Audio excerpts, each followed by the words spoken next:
What's going on, everybody? Making a little adjustment here. What's going on? What's going on? What's going on? This is your boy, DMP Speaks. I'm glad to be in front of you on this wonderful, wonderful Wednesday morning. How you guys doing? I said, how y'all doing? I hope that you guys are doing well. I'm just in a good mood. Why? It's a great day. And because it's a great day, I serve a great God, and so do you. So I hope you guys are doing well. Hope that your teens are doing well. It's time for school coming up. Some of you have seniors, juniors, sophomores, and freshmen, right? And as a parent, boy, I tell you, those are the days. Those are the days getting them up, and especially if they're in sports or band or whatever they're involved in. It could be a rough time, but it's a very rewarding time to see your son or daughter do something that they really enjoy doing. So I'm hoping that you guys are safe, you're feeling well. I'm feeling well. So if you don't know who I am by now, my name is David M. Pinkston. I go by the name of DMP Speaks. I am a speaker. I am a soon to be author. I am a board certified Christian counselor, but I am a personal development coach for families. I love families, and I love parents, and I love teens and young adults. I believe that this is a part of my purpose to help your family not just grow with knowledge, but to put that knowledge together. I believe in reconciliation of the family. I believe that the family is what God intended. And I believe that's a part of my job on this earth is to bring families together and help teens and young adults find their purpose. So pretty much I'm helping personally develop the whole family. So I'm excited to be with you all. Thank you guys for your support every day, every week, your likes and your posts and your shares. But I need you guys to do me a favor today. I need you to share this with somebody. I want you to share this with somebody because this is a great time to be alive. And I say this all the time. Your family deserves transformation. Every family deserves transformation, and yours does too. So let's get into this topic today. Let's get into this topic. The topic that I want to talk about is protecting your teen's mind. Again, the topic is protecting your teen's mind. Now, you might say, well, DMP Speaks, you kind of already talked about this, and I probably have, but this is a little bit more of a different perspective. Okay.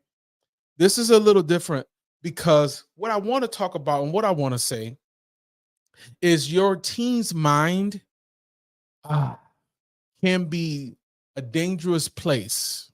Now, follow me. Your teen's mind can be a dangerous place if it's not protected. Let that simmer right there. Your teen's mind can be a dangerous place if it's not protected, right? We wear helmets, right? If you're riding a bike or a motorcycle, right? You put your seatbelt on, you're protected, right? You have protection in your home, other protection that you already know about, right? I'm talking about your teen's mind though, and not just physically, but emotionally, psychologically. If your teen's mind is not protected, then the first thing is what's protecting it? But before what's protecting it, who's protecting it? And if nobody's protecting it, what is your team's mind vulnerable to? That's a question that we really got to start asking ourselves. Are we really protecting our team's mind, or we are allowing things to come in and infiltrate a new way of thinking, a new way of doing things that is negative, right? Now we talk about physical and verbal abuse and neglect and depression and anxiety, but what if and those things are horrible, right? and I'm an advocate for non-physical, non-verbal, or verbal abuse. I'm an advocate that we don't do that, right? We don't believe in that. But again, I'm talking about the mind. When your teen's mind feels empty, when they feel undervalued or not valued at all, right? It could be a very dangerous place for a teen's emotional state. I keep saying mind, but their emotional state. If they don't feel that they're being protected by you, they're not going to trust you. They're not going to trust your word. They're not going to trust your actions. They're going to try to figure it out on their own. We know, even though these teens feel like they got all the answers, and not saying that they don't know, they don't have an answer, but they don't have enough answers at times to make conscious decisions, right? Now, we do have to instill as much as we can into them as they get older and get and mature. But there are certain things, if they haven't been privy to, and trying to figure out something that you have never done can be dangerous. Okay.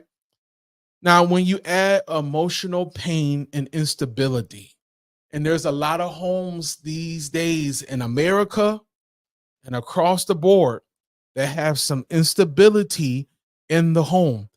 Maybe mom is not there. Maybe dad is not there. Maybe mom and dad are not even there all the time. So the house is unstable.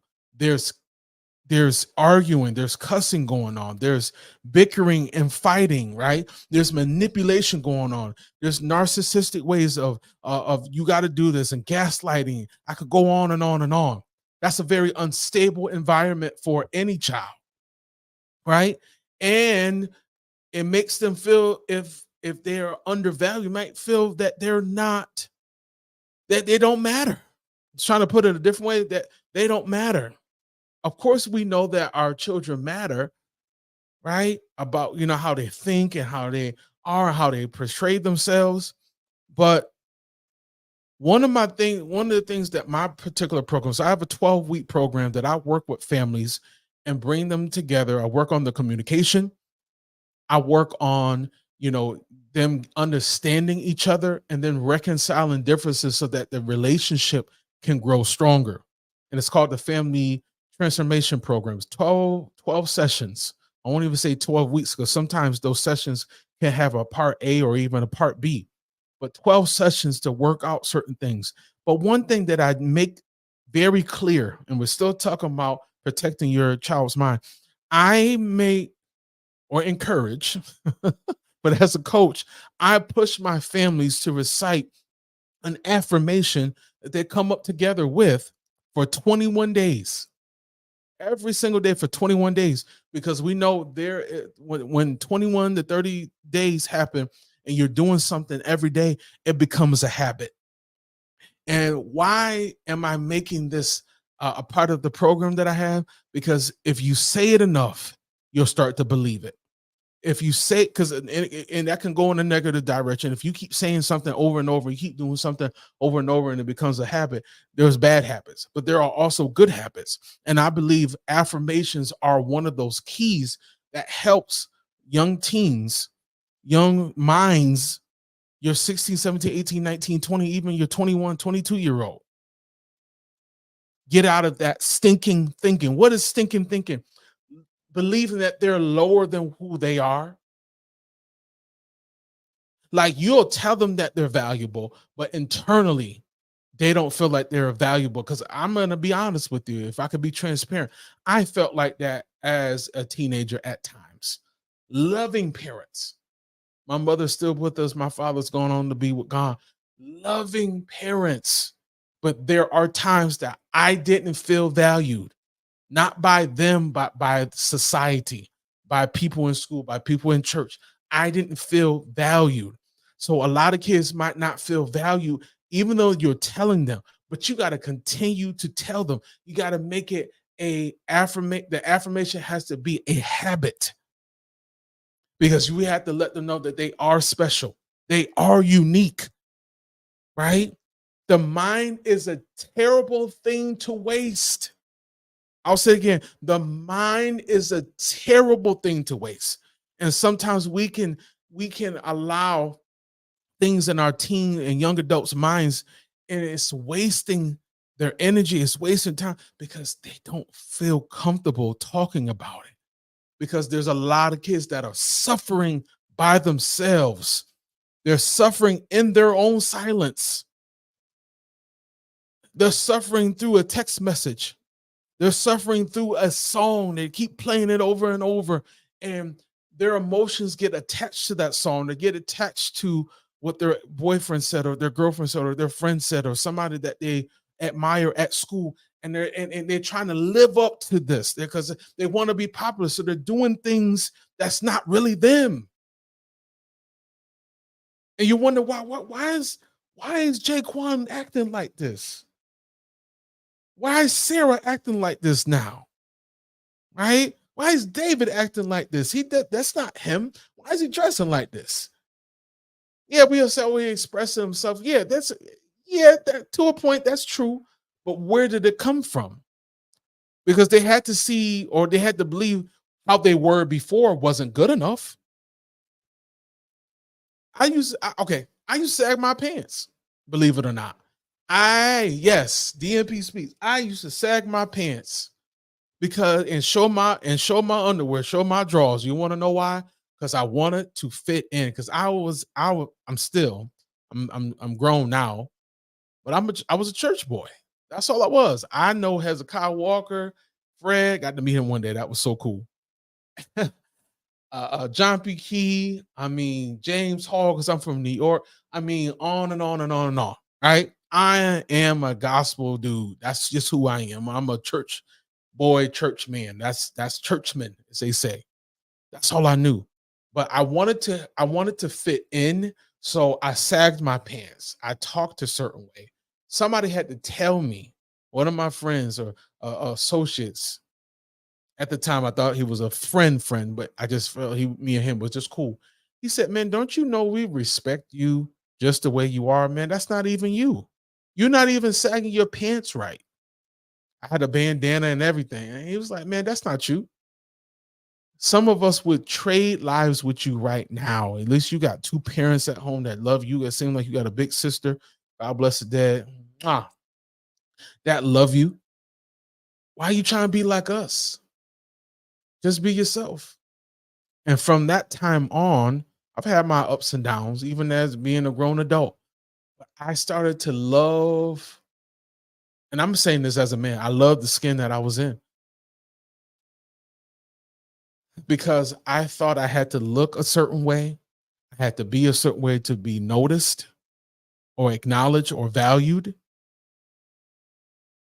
All I had to do is just look at myself and say, "You are valuable. You are somebody." And your team might be going through this today. They might be going through this right now, smiling in your face, eating Eggo waffles, chilling, looking at Netflix. Maybe they hope they're not chilling with somebody, they're chilling with y'all at least, right?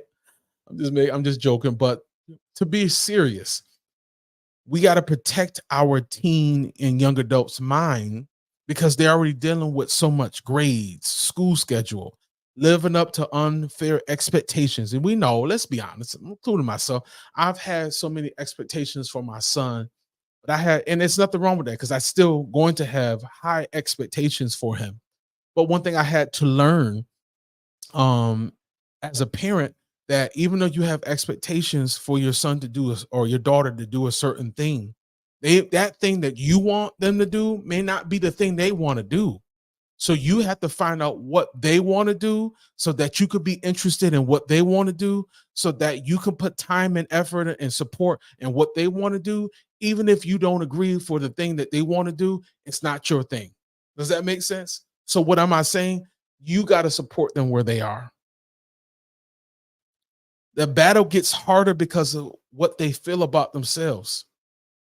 See, we have to destroy, and I'm going to say this with emphasis, we have to destroy the lies that come into their mind that they're not good enough, that they're not valuable to your family. They have nothing to give to society. They have nothing to give to their friends or family. That's a bold-faced lie. Your child, your son, your daughter, your niece, your nephew, they have something to give. They have something to offer. But you got to tell them what kind of person they are. You got to be consistent with telling them you are great. I look at my son, whether he was playing football or not, it doesn't, and I told him this to his face, doesn't matter. You're an amazing kid, and you're going to be an even amazing young man and father and husband one day, right? What am I doing? I'm not saying it just to say it. I say it because I believe it. And even if he don't see it yet, I see it for him. See, we got to be able to see that for them, but we have to protect them from the elements outside. But we also, and this is not even in my notes, we also have to protect our children from us. And that's another topic for another day, but I'm going to touch on it. Sometimes, boy, oh boy, I know I'm going to get in trouble. Guess what? I don't care, because I'm here to help you. I'm not here to do patty cake, baker's man. I'm here to help you. Sometimes your children had to be protected from you, because there are parents, let's be honest, let's keep it a buck. There are parents out there right now. You have an expectation of your teen son or daughter, a young adult son or daughter, that is unfair.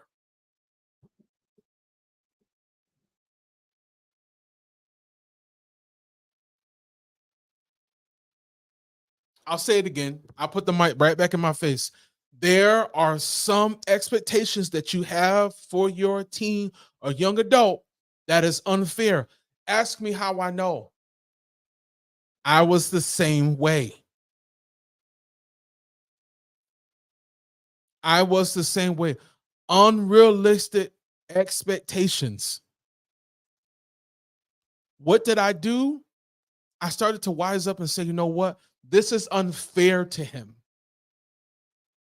I'm not giving him any area to grow into his own person, to his own man. I'm not seeing his attributes. I'm not seeing his character. I'm always focusing on what he did wrong or what he didn't do. Then I started to realize, because of those things, our relationship wasn't the greatest, not like it should have been. And I started seeing, man, no, you're not doing enough. More than just quality time, you're not speaking life into him like you should.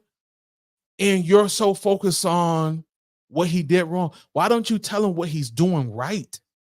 And this is what I want to say to you all. When is the last time you told your son or daughter, great job on that paper? Maybe they messed up 4 or 5 times, or something didn't go right in your book. But have you ever told them, hey, you know what? Good job on that song. You sung well. I came to your recital, you did well. Well, Dad, don't you think? No, we all got some things to work on, but you did well. It goes along. That's how you protect your teen son, daughter, young adult's mind, by you letting them know not only are you showing up to games and recitals and everything that they're invested in, you're verbally saying, great job. But one of the other things that we got to do, and we're almost out of here, and I'll need you to share this with someone. We have to be able to speak truth to them until they believe it. I'll say it again. We have to be able to speak truth until they believe it. They may not believe in themselves yet, but it's our job to help them believe in themselves. We have to make it a habit, and we got to speak it out to them every chance that we get, until it's ad nauseum. Like, yes, I know I'm great, but I want you to say that you're great. I want that to come out of your mouth, that you're great. You're not greater than everybody else, but then you have a particular skill set. You have a particular gift that you need to share with the world. And that comes from you. Every parenting style is different, but one thing remains the same. When you protect your child's mind and you help their mind get on another mindset, because it's important, it's really important to protect them. So my question is to you all, are you protecting your teen's mind? Are you protecting it with love and compassion and fairness? But you not allow them to live up to an expectation that society has or their friends have or you have that's unfair. This parenting thing is not easy, but it's worth it. We got too many kids out here lost. They're just lost. But it's time for them to be found. They ran away. Maybe they didn't run away physically, but they ran away mentally and emotionally. But let's get them back on track. Let's get them back on track. Get them where they need to be. Let's do better as parents and guardians as God intended. And there are families out there today that are looking for a change. I'm looking right into the camera.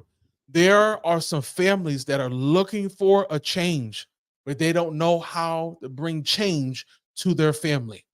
They don't know how to reconcile differences. They don't know how to work on their communication. They don't have the tools. But my program has the tools to help you. My program is designed specifically for families that want to reconcile differences, that want to understand each other, that want to work on your communication to bring the family back together as God intended. It's time for you and your family to stop contemplating. Should we get family coaching? We've been watching DMPSpeaks for a while. Is it time? It's been time. But now is the time to take action. Now is the time to get your family back together. That's what you want. That's why you're watching today's telecast. This is why you're watching this session every Monday through Sunday, Monday through Saturday, because you're saying, I want to do it, but I'm nervous. Sometimes we just got to take a step in the right direction. I want to help you and your family be the best that you've ever been. The only way that you can do it is take a step today. I want you to reach out to me, all my social media platforms. I want you to click on the link, or I want you to email me at dmpspeaksllc@gmail.com. Again, that's DMPSpeaks. So DMP, the word speaks, LLC@gmail.com. I'm still working on the website, but listen, guys, it's not just about the website. It's not about just the landing page. I'm here to help you. I'm ready to help you be the best family that you can be. Guys, thank you so much for your time on today. I want to show you some information, but you will see me tomorrow for another session, a morning session with yours truly, DMP Speaks. I want you all to have a wonderful and blessed night, a blessed day. Whenever you check this out, have a wonderful and great day.